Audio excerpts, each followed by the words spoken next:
Good morning class 10th। Last lecture में हम लोगों ने कुछ ट्रिग्नोमेट्रिक रेशियोज की वैल्यू देखी थी, कुछ पर्टिकुलर एंगल्स पे 45 डिग्री पे देखा था, 30 डिग्री पे देखा था, 60 डिग्री पे देखा था।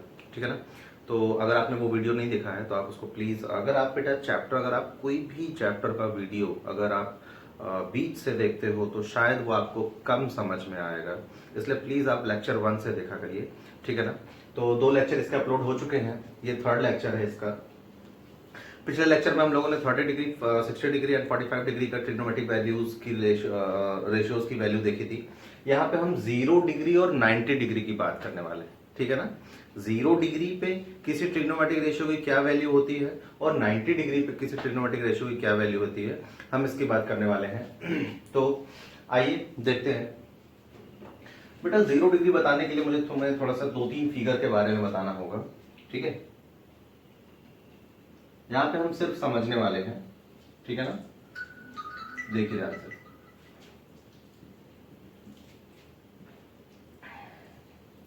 अगर मान लीजिए मैं इस एंगल की बात कर रहा हूं, ये थीटा।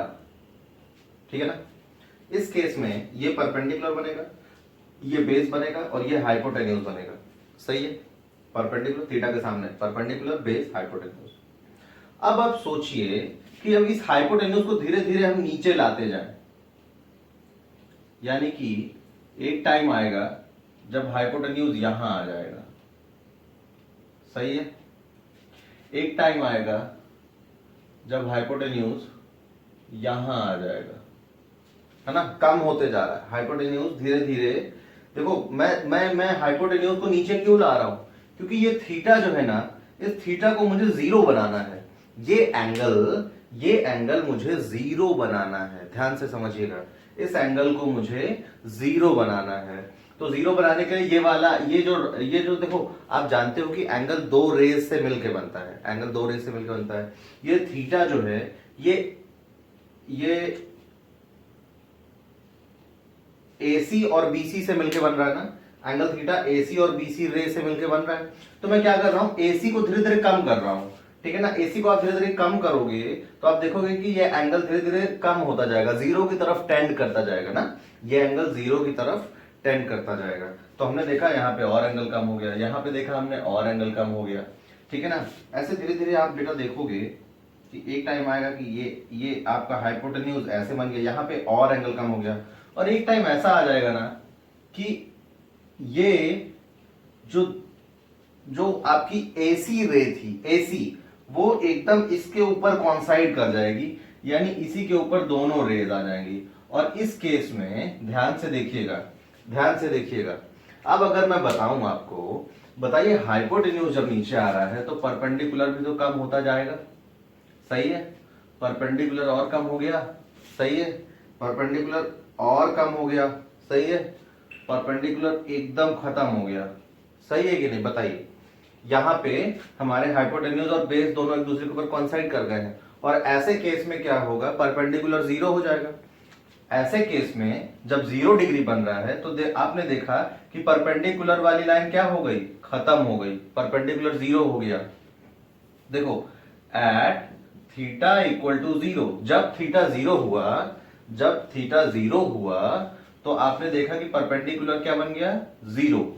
जैसे जैसे ये हाइपोटेन्यूज बेस की तरफ टेंड कर रहा था, परपेंडिकुलर जीरो की तरफ टेंड कर रहा था ना, मतलब परपेंडिकुलर कम होता चला जा रहा था।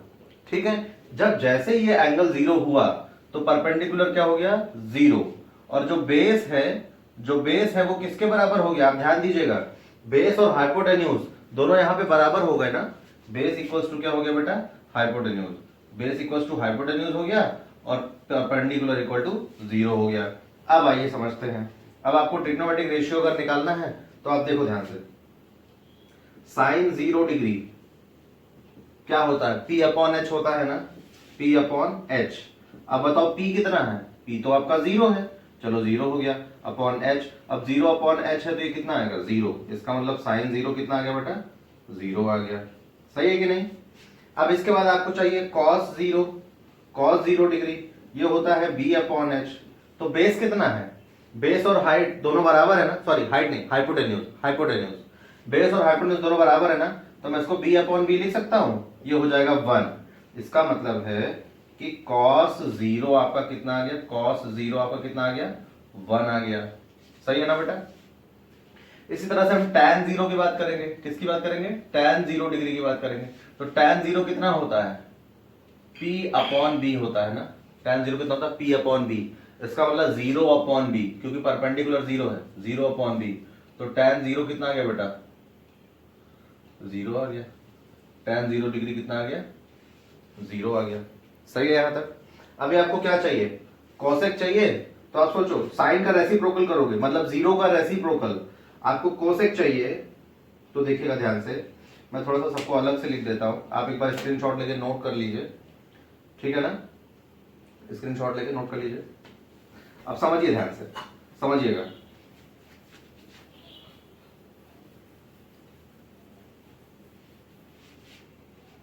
समझिएगा ध्यान से। हमने देखा कि साइन 0 डिग्री कितना आया, 0। कॉस 0 डिग्री कितना आया, 1। और tan 0 डिग्री कितना आया, tan 0 डिग्री कितना आया, 0। सही है ना। अब अगर आपको कोसेक 0 चाहिए, कोसेक 0, तो इसका रेसिप्रोकल करना पड़ेगा ना, यानी 1 अपॉन 0। और ये कितना हो जाता है बेटा, इनफाइनाइट। आप जानते हो कि किसी का भी डिनोमिनेटर अगर 0 हो जाता है तो वो नंबर इनफाइनाइट बन जाता है।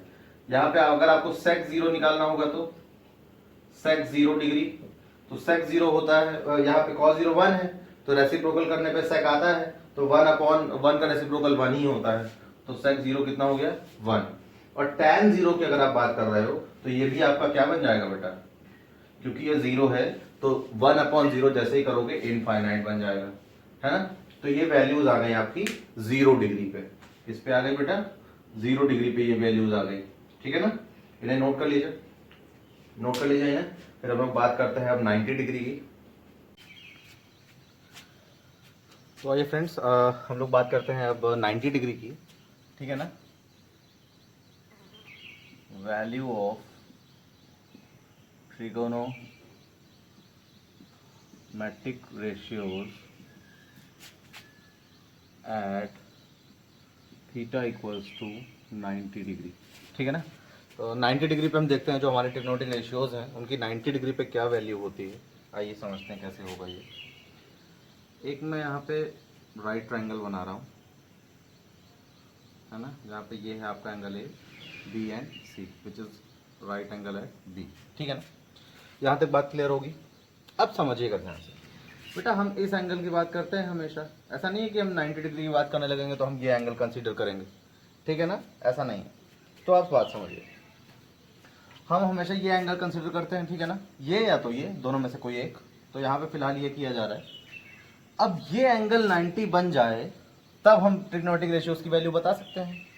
ये एंगल 90 बन जाए तब हम ट्रिग्नोमेट्रिक रेशियोज की वैल्यू बता सकते हैं।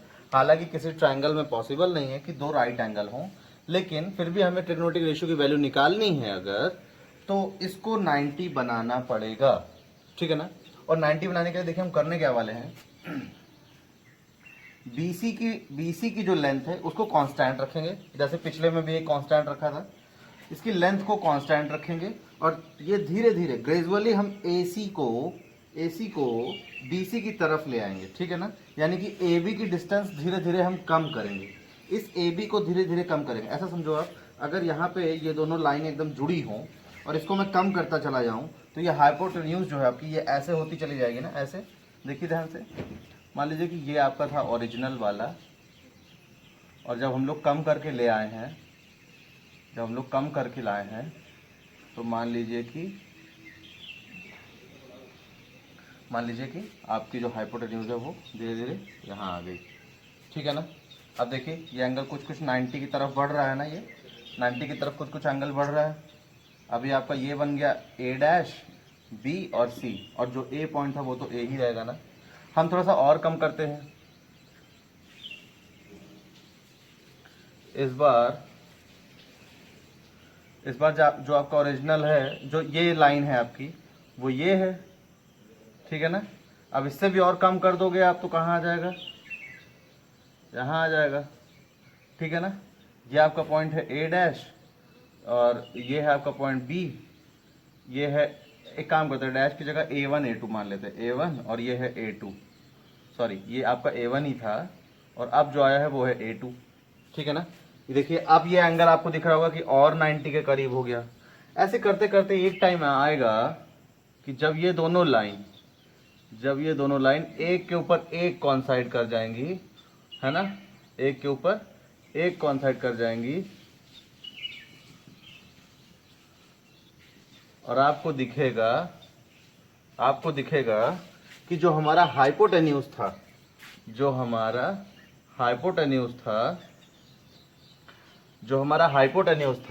वो धीरे धीरे BC की तरफ बढ़ते हुए और AB की लेंथ 0 की तरफ टेंड करते हुए, यानी कि AB की लेंथ कम, जैसे जैसे AB की लेंथ कम हो रही है आपका जो AC है वो BC की तरफ आ रहा है, और AB कम हो गई, और AC BC की तरफ आ गया, और AB की डिस्टेंस कम हुई, और ये हमारा हाइपोटेन्यूज BC की तरफ आ गया।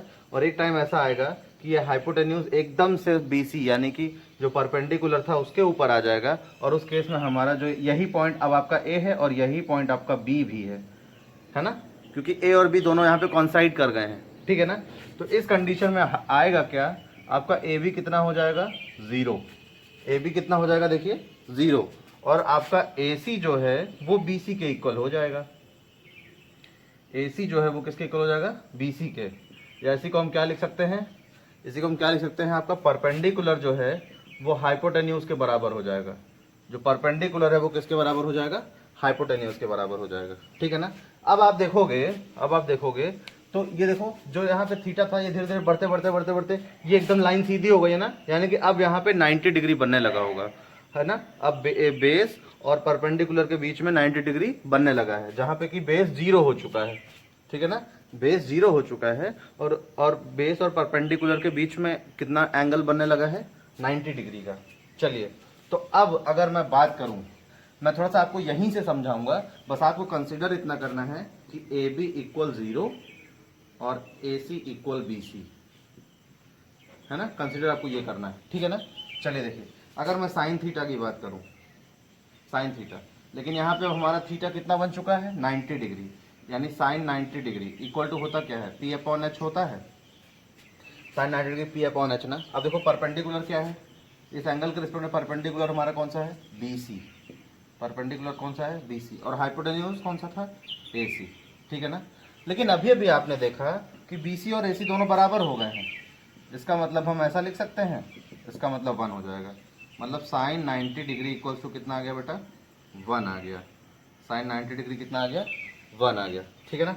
ऐसे अगर मैं cos 90 डिग्री की बात करूँ, cos 90 डिग्री ये होता है B/H ना, B/H होता है ना।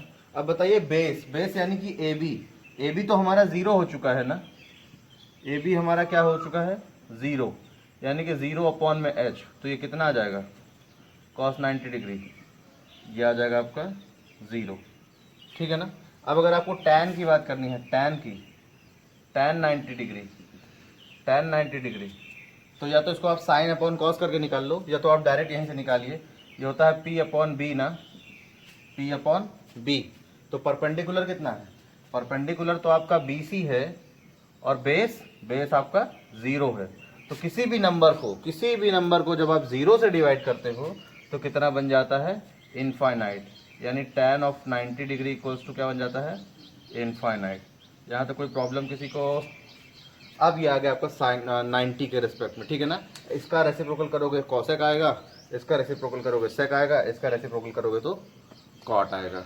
अब कंफ्यूजन हो जाता है कि tan 90 का रेसिप्रोकल यानी इनफाइनाइट का रेसिप्रोकल करोगे तो क्या आएगा भैया 1/इनफाइनाइट। तो हमेशा जान लो कि जब इनफाइनाइट से किसी नंबर को डिवाइड करते हैं तो 0 आता है, और जब 0 से किसी नंबर को डिवाइड करते हैं तो इनफाइनाइट आता है, ठीक है ना। मैं थोड़ा सा फिर से बता दूं, मान लो x/0 है इनफाइनाइट आएगा, x/इनफाइनाइट है 0 आएगा, ठीक है ना।